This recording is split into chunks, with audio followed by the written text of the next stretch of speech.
Muchas gracias, compañeras. Bueno, como lo estábamos comentando más temprano, hoy es el día de conmemoración de las víctimas del Holocausto, por lo cual en diferentes partes del mundo se están realizando actividades al respecto. Nos encontramos nosotros con Eduardo Con, director de la Beneverit. Aquí es Beneverit Internacional, por supuesto, pero en América Latina, a quien le agradecemos muchísimo por estos minutos y para contar qué es lo que va a pasar durante esta jornada, alguna de esas actividades ya tradicionales en nuestro país. Gracias por estos minutos. Al contrario, gracias a ustedes, un placer estar aquí.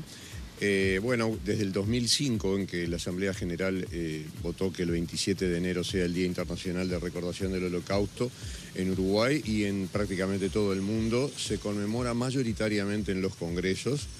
Uruguay ha hecho algunas excepciones, alguna vez ha sido en el Ministerio de Relaciones Exteriores, pero fundamentalmente los congresos, donde hablan generalmente todos los partidos políticos democráticos y dan un mensaje. Ahora, ¿cuál es el mensaje?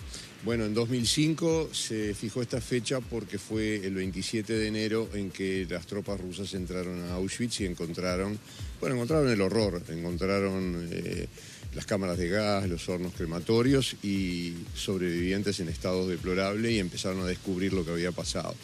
Pero fundamentalmente lo que se resolvió en 2005 y hoy está vigente es la memoria por un lado, porque recordar es obligatorio, pero fundamentalmente también lo que pasa hoy en día. Primo Levi, que fue un sobreviviente del Holocausto y que sobrevivió a Auschwitz, era un físico, era un intelectual, tratando de sobrevivir a ese horror, escribió muchas memorias y dijo que aunque no se pueda comprender, porque él creía que comprender era imposible, bueno, hay que conocer.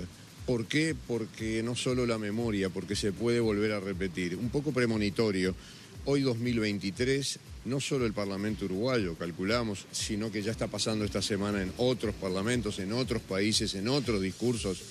No solo el antisemitismo es exponencialmente enorme hoy en Europa y Estados Unidos y en las redes sociales ni hablemos, sino que hoy tenemos una guerra en Europa, una guerra donde un país invade a otro, Rusia invade a Ucrania y comete crímenes de guerra.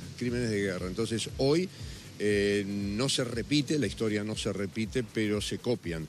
Y estamos ante un mundo muy complejo y esta conmemoración nos lleva mucho más allá del tema del Holocausto. Va a haber también una cadena nacional a las 20 horas.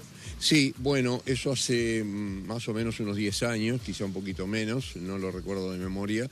El gobierno entonces, ningún gobierno ha cambiado esto, bajo ningún gobierno se ha dejado de conmemorar y el gobierno anterior, o quizás empezó en el anterior todavía, decidió que había que dar un mensaje a la población uruguaya en general y alguien del gobierno utilizaba la cadena, sea ministro, sea quien fuera. Hoy va a ser el prosecretario de la Presidencia, Rodrigo Ferrés, por decisión del gobierno, pero da un mensaje donde suponemos que incluye alguna de las cosas que hemos mencionado. Ya nos tenemos que despedir, pero brevemente justamente una reflexión a la situación que hoy mismo está pasando en Gaza.